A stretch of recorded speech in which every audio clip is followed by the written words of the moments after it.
config-driven schema mapping without code changes. I was working with a team that had 15 different source systems all feeding into a single data lake. Every time a new source came online or a field name changed, someone had to update the DataWeave code, test it, and redeploy. I wanted a pattern where you could change the field mapping by editing a config file with zero code changes and zero redeployment. Let me show you the implementation. Here is the MuleSoft cookbook on GitHub. Dynamic schema is in the advanced pattern section, chapter 11. This is one of the most powerful patterns in the entire cookbook.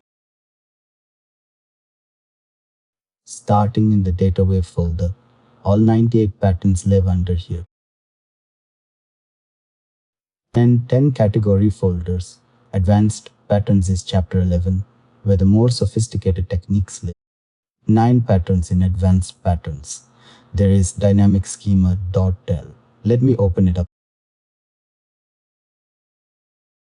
The file has 2 inputs, a mapping config that defines source to target field names and the actual data records. The script uses nested map calls with dynamic key syntax to build the output entirely from the config. The transform itself never mentions a single field name. Time to run this in the playground.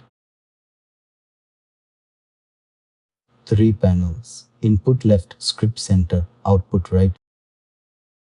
2 sections in the input. First is the mapping config, an array of 3 source to target pairs. Second is the source data, 2 records with the source field names.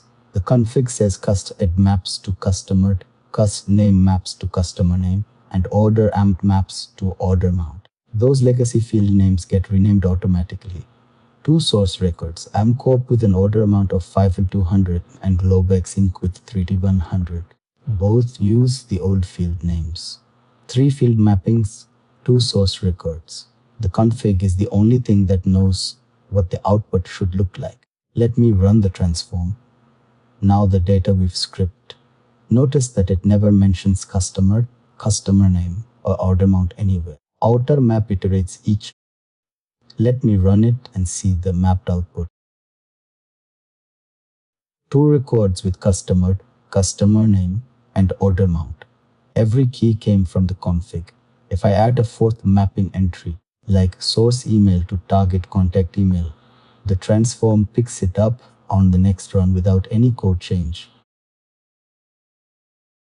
The mapping config array is your single source of truth for field names. Parentheses create dynamic keys and bracket notation reads values by name. Want to add a new field? Drop one more entry into the mapping config array. The nested map picks it up automatically. That is dynamic schema, config, driven mapping that adapts at runtime without touching the code.